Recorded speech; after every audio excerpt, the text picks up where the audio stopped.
এদের দেখো দুজনের মধ্যে কিন্তু সবসময় যুদ্ধ বেঁধেই রয়েছে। যে জিতবে, যদি অ্যান্টিজেন জিতে যায় তাহলে কি হবে, অ্যান্টিজেন জিতে যাওয়ার ফলে কি হলো, আমাদের রোগটা হবে, যে রোগের জীবাণু প্রবেশ করেছে ওই রোগটা অবশ্যই হবে। আর যদি অ্যান্টিবডি জিতে যায় তাহলে কিন্তু যে রোগের জীবাণু প্রবেশ করেছে ওই রোগটা কিন্তু আমাদের শরীরে আর হবেই না, কারণ কি অ্যান্টিবডি জিতে গেছে। তাহলে অ্যান্টিবডি যদি লড়াইয়ে জিতে যায় তাহলে কিন্তু আমাদের শরীরে ওই রোগটি আর হবে না। আর যদি অ্যান্টিজেন যদি জিতে যায় তাহলে আমাদের শরীরে অবশ্যই ওই রোগটি হবে। আজ আমরা যে বিষয়টি নিয়ে আলোচনা করব তা হচ্ছে নবম শ্রেণীর জীবন বিজ্ঞান বিষয়ের যে চতুর্থতম ইউনিটটি রয়েছে জীববিদ্যা ও মানব কল্যাণ, ওই টপিকটি নিয়ে কিন্তু আজ আমরা এই ক্লাসে জানবো। ওই টপিকটি পড়তে গেলে আমাদের যে যে বিষয়গুলো নিয়ে আলোচনা করতে হবে সেই সমস্ত বিষয়গুলো আমি অনস্ক্রিনে দিয়ে দিচ্ছি, পারলে ওই সমস্ত বিষয়গুলো একটু দেখতে পারো। এবং ওই সমস্ত বিষয়গুলির মধ্যে আজকের এই পর্বতে প্রথম পার্টটি নিয়ে আলোচনা করা হবে, সেটি হচ্ছে অনাক্রম্যতা নিয়ে। তাহলে দেখো আজ আমরা এই পার্টটিতে যে সমস্ত বিষয় নিয়ে আলোচনা করব তা হচ্ছে, দেখো প্রথমেই আমরা জানবো অনাক্রম্যতা নিয়ে। এই অনাক্রম্যতা টপিকটি পড়তে গেলে আমাদের কি কি বিষয়গুলো জানতে হবে সেইগুলো আমরা দেখে নিই। প্রথমত আমরা জানবো অনাক্রম্যতা কি এবং এই অনাক্রম্যতার প্রকারভেদগুলো সম্বন্ধে জানবো। আর এই অনাক্রম্যতা পড়তে গেলে আমাদের দুটি টার্মের সঙ্গে পরিচিতি লাভ করতে হবে, সেটি হচ্ছে অ্যান্টিজেন ও অ্যান্টিবডি। তবে আজ আমরা ভিডিওর এই পর্বতে কেবল অনাক্রম্যতা সম্বন্ধে ধারণা লাভ করব, অ্যান্টিজেন ও অ্যান্টিবডি কিন্তু আমরা নেক্সট ক্লাসে আলোচনা করব। চলো ভিডিওটি শুরু করা যাক। Hello everyone, this is Sushant and welcome to our YouTube channel study door. তাহলে প্রথমেই আমরা চলে আসি অনাক্রম্যতা বলতে আমরা কি বুঝবো। যখন রোগ জীবাণুর বিরুদ্ধে আমাদের দেহের যে প্রতিরোধ ব্যবস্থা গড়ে ওঠে তখন তাকে বলবো আমরা অনাক্রম্যতা বা ইমিউনিটি। তাহলে আমরা অনাক্রম্যতা বলতে কি বুঝতে পারলাম, যে বাইরের পরিবেশ থেকে কোনো জীবাণু বা বিজাতীয় বস্তু যখন আমাদের শরীরের ভেতর বা দেহের মধ্যে প্রবেশ করবে তখন ওই জীবাণুর বিরুদ্ধে বা বিজাতীয় বস্তুর বিরুদ্ধে দেহের যে একটি প্রতিরোধমূলক ব্যবস্থা গড়ে উঠবে তখন সেই বিষয়টাকে বলা হয় অনাক্রম্যতা বা ইমিউনিটি। তাহলে দেখো এই যে ইমিউনিটি, আমরা কি জানতে পারলাম, দেহের মধ্যে কোনো জীবাণু যদি প্রবেশ করে তাহলে জীবাণুগুলো কি কি হতে পারে। জীবাণুগুলো দেখো ব্যাকটেরিয়া, ভাইরাস হতে পারে, এই সমস্ত হচ্ছে জীবাণু। এছাড়া দেখো বিজাতীয় বস্তুগুলো কি কি হতে পারে। বিজাতীয় বস্তু দেখো এখানে যে সমস্ত ধুলো বালি এগুলো হতে পারে, অথবা দেখো যে সমস্ত বিষজ পদার্থগুলো যাদেরকে আবার টক্সিনও বলা হয়ে থাকে, টক্সিন। এই সমস্ত পদার্থ যখন আমাদের দেহের মধ্যে প্রবেশ করবে, এই সমস্ত যে জীবাণু ও বিজাতীয় বস্তুর বিরুদ্ধে দেহের মধ্যে একটি ব্যবস্থা বা দেহের মধ্যে একটি প্রতিরোধ ব্যবস্থা গড়ে ওঠে, তখন তাকে বলা হয় অনাক্রম্যতা বা ইমিউনিটি। আর দেখো এই যে ইমিউনিটি বা অনাক্রম্যতা এই সংক্রান্ত ধারণা আমরা বিজ্ঞানের যে শাখায় আলোচনা করব বা ধারণা লাভ করব তখন বিজ্ঞানের ওই শাখাকে বলা হয় ইমিউনোলজি। তখন ওই বিজ্ঞানের ওই শাখাকে বলা হয় ইমিউনোলজি। তাহলে দেখো আমরা কি জানতে পারলাম, দুটো শব্দ জানতে পারলাম, ইমিউনিটি আর ইমিউনোলজি। ইমিউনিটি হচ্ছে অনাক্রম্যতা, আর অনাক্রম্যতা সংক্রান্ত ধারণা বিজ্ঞানের যে শাখায় আমরা আলোচনা করব তখন সেই শাখাকে বলবো আমরা ইমিউনোলজি। এবার দেখো এরপরে আসছি আমরা যে এই যে অনাক্রম্যতা এটার প্রতিরোধ ব্যবস্থা গড়ে ওঠার জন্য আমাদের মধ্যে দেহের মধ্যে একটি তন্ত্র কার্যকরী হয়, ওই তন্ত্রটাকে বলা হচ্ছে কিন্তু ইমিউনো সিস্টেম বা অনাক্রম্যতা তন্ত্র। আমরা অনাক্রম্যতা তন্ত্র বলতে আমরা কি কি বুঝবো, আমরা তন্ত্র বা সিস্টেম বলতে কি জানি, কতগুলি কোষ নিয়ে হয় কলা, আবার কতগুলি কলা নিয়ে হয় অঙ্গ, আবার কতগুলি অঙ্গ নিয়ে গঠিত হয় একটি তন্ত্র বা সিস্টেম। তাহলে দেখো এই যে ইমিউনিটি সিস্টেমটা বা অনাক্রম্যতা তন্ত্র এটা যে কার্যকরী হবে, কতগুলো কোষ হতে পারে, কতগুলো অঙ্গ হতে পারে, এইগুলো নিয়ে কিন্তু ইমিউনিটি তন্ত্র বা ইমিউনিটি সিস্টেমটা গঠিত হয়। তাহলে দেখো এরপরে আমরা চলে আসব যে অনাক্রম্যতার প্রকারভেদগুলো সম্বন্ধে। দেখো অনাক্রম্যতাকে কিন্তু দুই ভাগে ভাগ করা হয়েছে, একটি হচ্ছে জন্মগত অনাক্রম্যতা আর একটি হচ্ছে অর্জিত অনাক্রম্যতা। অর্থাৎ জন্মগত অনাক্রম্যতা বা সহজাত অনাক্রম্যতা বা অনির্দিষ্ট অনাক্রম্যতা। তাহলে আমরা জন্মগত বা সহজাত বা অনির্দিষ্ট অনাক্রমতা আমরা বলতে কি বুঝি? যখন যে সমস্ত যে অনাক্রমতার যে বৈশিষ্ট্যগুলো বা অনাক্রমতা বা প্রতিরোধ ক্ষমতা, তাহলে অ্যাকচুয়ালি আমরা অনাক্রমতা বলতে কি বুঝবো? যে দেহের মধ্যে প্রতিরোধ ক্ষমতা। যখন এই যে দেহের মধ্যে প্রতিরোধ ক্ষমতা জন্মগত সূত্রে আসে, অর্থাৎ বংশ পরম্পরায় সঞ্চারিত হয়, তখন সেই অনাক্রমতাকে বলবো আমরা জন্মগত অনাক্রমতা। তাহলে দেখো এই জন্মগত অনাক্রমতাকে কিন্তু আবার দুই ভাগে ভাগ করা হয়েছে, একটা হচ্ছে বাহ্যিক আর একটা হচ্ছে অভ্যন্তরীণ। তাহলে যেমন দেখো আমাদের দেহের যে ত্বক, এই ত্বক অংশটা দেখো বাহ্যিকভাবে অসংখ্য জীবাণু থেকে আমাদের প্রতিরোধ করে এই ত্বক। আমাদের এই যে বাহ্যিক প্রতিরোধ ক্ষমতা, তাহলে বাহ্যিক প্রতিরোধ করে থাকে আমাদের দেহের কোন কোন অংশগুলো? যেমন দেখো ত্বক, তারপরে দেখো আমাদের যে সমস্ত নাকের যে চুল অংশটা রয়েছে, নাকের চুল, এছাড়াও দেখো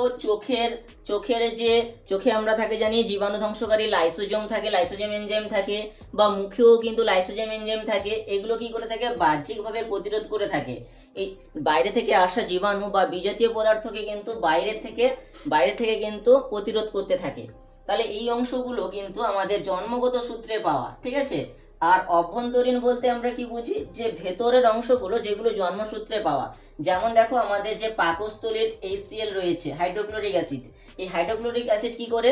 যে খাদ্যের মধ্যে আসা জীবাণুগুলোকে ধ্বংস করে বা বিনষ্ট করে, ওই খাদ্যের জীবাণুগুলোকে আসাকে ধ্বংস করে কে? HCl। তাহলে দেখো এগুলো কিন্তু আমাদের জন্মগত সূত্রে অর্জিত হয়েছে, এই সমস্ত অনাক্রমতাগুলো।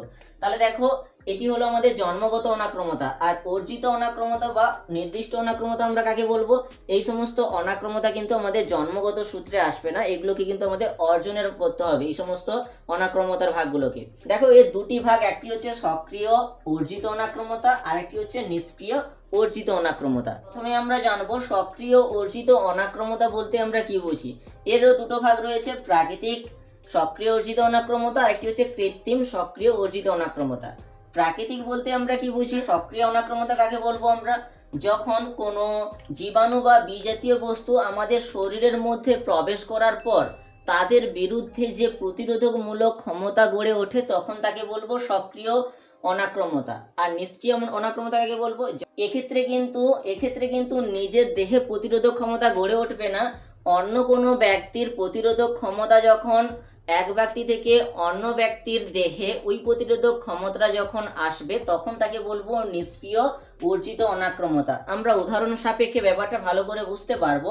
প্রথম কি জানতে পারলাম? যে সক্রিয় অর্জিত অনাক্রমতা, যেটা কিনা আমাদের দেহের মধ্যে জীবাণু বা বিজাতীয় বস্তু আসলে তাদের বিরুদ্ধে কি হয়? প্রতিরোধক ব্যবস্থা গড়ে ওঠে দেহের মধ্যে, তখন তাকে বলছি সক্রিয় অর্জিত অনাক্রমতা। এর দুটি ভাগ, একটি হচ্ছে প্রাকৃতিকভাবে হয়, আরেকটি হচ্ছে কৃত্রিমভাবে হয়।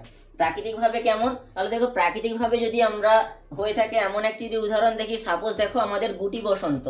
তাহলে দেখো এই প্রাকৃতিকভাবে ধরো আমাদের গুটি বসন্ত বা যে স্মল স্পোক্স, সেই গুটি বসন্ত বা স্মল স্পোক্স রোগটি হলে এর বিরুদ্ধে আমাদের শরীরে, ওই ভাইরাসের বিরুদ্ধে আমাদের শরীরে যে ধরনের অ্যান্টিবডি সৃষ্টি হয়, সেটি কিন্তু দেখো আর দ্বিতীয়বার কিন্তু ওই অ্যান্টিবডি সৃষ্টির প্রয়োজন নেই। ওই যে এই গুটি বসন্তের বিরুদ্ধে যে প্রতিরোধ ব্যবস্থা গড়ে উঠলো, এটি কিন্তু পরবর্তীতে কিন্তু আমাদের আর কখনোই কিন্তু এই রোগটি হবে না, কারণ ওর বিরুদ্ধে প্রতিরোধ করার জন্য আমাদের শরীরে যে উৎপন্ন অ্যান্টিবডিটা, ওটা কিন্তু আমাদের ফিক্সড হয়ে থেকে গেল, ঠিক আছে। পরবর্তীতে কিন্তু এই রোগটি আর হওয়ার সম্ভাবনা নেই। আর কৃত্রিম অনাক্রমতা বলতে আমরা কি বুঝি? এখানে কৃত্রিম বলতে এখানে কিন্তু টিকাকরণের মাধ্যমে কিন্তু ওই অনাক্রমতার সৃষ্টি করা হবে। টিকাকরণের মাধ্যমে আমাদের শরীরে অনাক্রমতা সৃষ্টি করা হবে, এটি হচ্ছে কৃত্রিম সক্রিয় অনাক্রমতা। যেমন দেখো কলেরা রোগের ক্ষেত্রে দেখা যাবে, টাইফয়েড, এই সমস্ত রোগের ক্ষেত্রে কিন্তু এই কৃত্রিম ভাবে কিন্তু টিকাকরণটা দেওয়া হয়, তার ফলে কিন্তু শরীরের মধ্যে এক ধরনের অনাক্রমতা প্রতিরোধকারী ব্যবস্থা গড়ে ওঠে, যার ফলে কিন্তু এটা কৃত্রিম ভাবে ঘটানো হয় বলে এটাকে কৃত্রিম সক্রিয় অর্জিত অনাক্রমতা বলা হয়। তারপর চলে আসছে দেখো নিষ্ক্রিয়। এই সমস্ত যে অনাক্রমতা রয়েছে, এই সমস্ত অনাক্রমতা কিন্তু আমাদের শরীরে অ্যান্টিবডি সৃষ্টি হয় না। এগুলো কি হয়? একটি জীবদেহ থেকে অন্য জীবদেহে স্থানান্তরিত হয়। এগুলো যেহেতু দেহের নিজস্ব ক্ষমতা ছাড়াই অর্থাৎ দেহের নিজস্ব ক্ষমতা ছাড়াই যখন এক জীবদেহ থেকে অপর জীবদেহে আসে তখন তাকে বলবো আমরা নিষ্ক্রিয় অর্জিত অনাক্রমতা। যেমন দেখো প্রাকৃতিকভাবে ঘটে চলে এমন একটি উদাহরণ হচ্ছে, সাপোজ দেখো শিশু ভ্রূণ অবস্থাতে কি হয়, মায়ের থেকে যে সমস্ত অ্যান্টিবডিগুলো শিশুদের দেহে আসে, এটি হচ্ছে দেখো প্রাকৃতিকভাবে ঘটে চলে। যেমন দেখো আবার দেখো শিশুকে যদি মাতৃদুগ্ধ পান করানো হয়, শিশুদের জন্মের পরের সময়ে মাতৃদুগ্ধ তো দেখবে ওই মায়ের স্তনগ্রন্থি থেকে এক ধরনের হলুদ রঙের দেখবে এক ধরনের দুগ্ধ নিঃসরণ হয়। ওই হলুদ রঙের দুগ্ধ নিঃসরণ হওয়াকে বলা হয় কোলেস্ট্রাম। ওই কোলেস্ট্রামে কি হয়ে থাকে, ইমিউনোগ্লোবিন অর্থাৎ অ্যান্টিবডি আইজিএ থাকে। এটাকে দেখো আমরা আইজিএ কেন বলছি, একটু আমরা অ্যান্টিজেন ও অ্যান্টিবডির ধারণাতে জানতে পারবো যে আইজিএ কেন বলা হচ্ছে। এটাকে বলা হয় ইমিউনোগ্লোবিন এ। কিন্তু ওই মায়ের মাতৃদুগ্ধ পান করলে শিশু কি হয়, যে আইজিএ কিন্তু এক ধরনের ইমিউনোগ্লোবিন, এক ধরনের অ্যান্টিবডি শিশুদের শরীরে আসে, এর ফলে কিন্তু ওদের রোগ প্রতিরোধক ব্যবস্থা গড়ে ওঠে।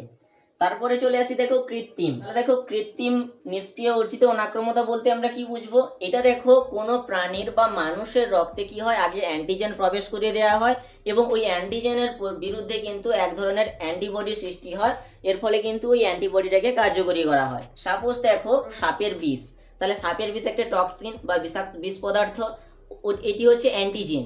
এই অ্যান্টিজেনের বিরুদ্ধে কিন্তু অ্যান্টিভেনাম এক ধরনের অ্যান্টিবডি সৃষ্টি হয়।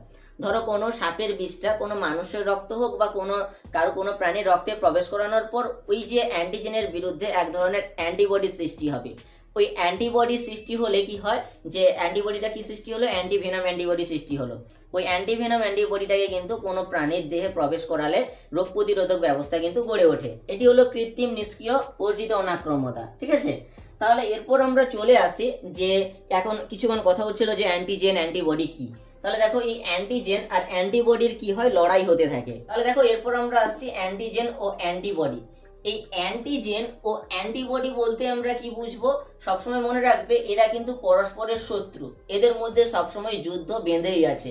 কেন যুদ্ধ বেঁধে আছে, আমাদের শরীরের মধ্যে যে সমস্ত জীবাণু বা বিজাতীয় পদার্থ প্রবেশ করলে যার ফলে অ্যান্টিবডি সৃষ্টি হয় তখন তাকে বলবো অ্যান্টিজেন। তাহলে অ্যান্টিজেনটা আসলে কি জানতে পারলাম, আমাদের শরীরে যদি কোনো বিজাতীয় পদার্থ বা জীবাণু বা অণুজীব প্রবেশ করে তার বিরুদ্ধে যে প্রতিরোধ ব্যবস্থার জন্য অ্যান্টিবডি সৃষ্টি হয় তখন তাকে বলবো আমরা অ্যান্টিজেন। তাহলে অ্যাকচুয়ালি আমরা দুই জীবাণু বা বিজাতীয় পদার্থগুলোকে অ্যান্টিজেন বলছি। আর এই অ্যান্টিজেনকে আটকানোর জন্য এক ধরনের অ্যান্টিবডি সৃষ্টি হয়। তাহলে অ্যান্টিজেনকে আটকানোর জন্য বা প্রতিরোধ করার জন্য আমাদের শরীরে যেটা সৃষ্টি হয় তখন সেটাকে বলছি আমরা অ্যান্টিবডি। তাহলে আমরা কি জানতে পারলাম, ধরো এখান থেকে আরেকটি উদাহরণ চলে আসি। ধরো কোনো দুই বন্ধু একসঙ্গে বৃষ্টিতে ভিজলো, একসঙ্গে বৃষ্টিতে ভেজার পর একজনের জ্বর হলো কিন্তু অপরজনের জ্বর হলো না। তাহলে কেন ওর ক্ষেত্রে জ্বর হলো না, কারণ ওই ব্যক্তির জ্বর হলো, ওই ব্যক্তিতে কি হলো, যে অ্যান্টিজেনটা প্রবেশ করেছিল এই অ্যান্টিজেনের বিরুদ্ধে কিন্তু যে শিশুটির জ্বর হয়েছে তার কিন্তু ওই অ্যান্টিজেনের বিরুদ্ধে ওই অ্যান্টিবডিটা তৈরি হয়নি শরীরে, এর জন্য কিন্তু ওই ব্যক্তির অ্যান্টিবডিটা তৈরি না হওয়ার জন্য জ্বর হয়েছে। আর যে শিশুটি বা যে ব্যক্তিটি বৃষ্টিতে ভেজা সত্ত্বেও ওই ব্যক্তির জ্বর হয়নি বা ওই শিশুটির জ্বর হয়নি, কারণ কি, যে অ্যান্টিজেনটা ওর শরীরের মধ্যে প্রবেশ করলো যার ফলে কিন্তু ওই অ্যান্টিজেনের বিরুদ্ধে অ্যান্টিবডিটা সৃষ্টি হয়েছে, যার ফলে কিন্তু ওই ব্যক্তি অসুস্থ হয়নি। ঠিক আছে, অ্যান্টিবডি তৈরি হওয়ার জন্য। আর দেখো এই ক্ষেত্রে আমরা বলে থাকি যে ইমিউনিটি ক্ষমতা বা অনাক্রমতা কার বেশি বা কম। যার শরীরে দেখো অ্যান্টিজেন প্রতিরোধ করার জন্য অ্যান্টিবডিটা সঠিক সময়ে সঠিক উপায়ে ঠিকভাবে উৎপন্ন হয় বা প্রতিরোধ করে, তাদের ক্ষেত্রে ইমিউনিটি পাওয়ার বা ইমিউনিটি ক্ষমতা বেশি রয়েছে, অনাক্রমতা ক্ষমতা বেশি রয়েছে, যার ফলে কিন্তু ওই সমস্ত ব্যক্তিগুলো সহজে অসুখ বা রোগের সম্মুখীন হয় না। আর যে সমস্ত ব্যক্তিগুলো সহজে রোগের সম্মুখীন হয় তাদের ক্ষেত্রে কি হয়, এই সমস্ত অ্যান্টিবডিগুলো আর তৈরি হয় না। তাহলে আমরা কি জানতে পারলাম, অ্যাকচুয়াল অ্যান্টিজেন হচ্ছে আমাদের শরীরের মধ্যে যে বিজাতীয় পদার্থ বা জীবাণু বা অণুজীব প্রবেশ করে তখন তাকে বলবো আমরা অ্যান্টিজেন। আর এই অ্যান্টিজেন বা জীবাণুকে শরীরের মধ্যে তাদের যে ক্রিয়াগুলো না করতে দেওয়ার জন্য আমাদের শরীরে কিন্তু অ্যান্টিবডির সৃষ্টি হয়। ঠিক আছে, এদের দেখো দুজনের মধ্যে কিন্তু সবসময় যুদ্ধ বেঁধেই রয়েছে। যে জিতবে, যদি অ্যান্টিজেন জিতে যায় তাহলে কি হবে, অ্যান্টিজেন জিতে যাওয়ার ফলে কি হলো, আমাদের রোগটা হবে। যে রোগের জীবাণু প্রবেশ করেছে ওই রোগটা অবশ্যই হবে। আর যদি অ্যান্টিবডি জিতে যায় তাহলে কিন্তু যে রোগের জীবাণু প্রবেশ করেছে ওই রোগটা কিন্তু আমাদের শরীরে আর হবেই না, কারণ কি অ্যান্টিবডি জিতে গেছে। তাহলে অ্যান্টিবডি যদি লড়াইয়ে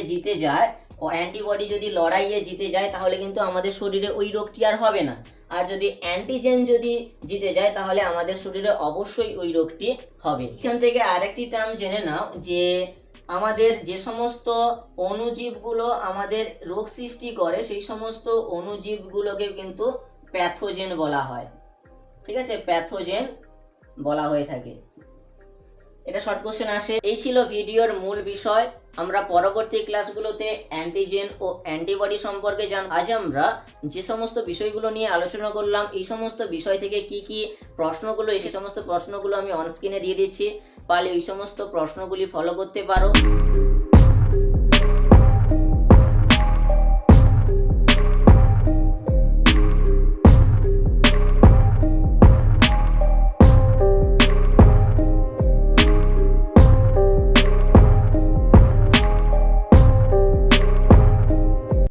ভিডিওটি শেষ অবধি দেখার জন্য অসংখ্য ধন্যবাদ। যদি ভিডিওটিতে বোঝার ক্ষেত্রে কোথাও অসুবিধা হয়ে থাকে তাহলে প্লিজ কমেন্ট বক্সে কমেন্ট করে জানাও। আর যদি চ্যানেলে নতুন হয়ে থাকো তাহলে চ্যানেলের সাবস্ক্রাইব বাটনটি অন করে পাশে থাকা নোটিফিকেশন বেল আইকনটি অন করে দাও, যাতে পরবর্তী ভিডিওর কোনো নোটিফিকেশন সবার আগে চলে যায়। Thanks for watching, have a good day.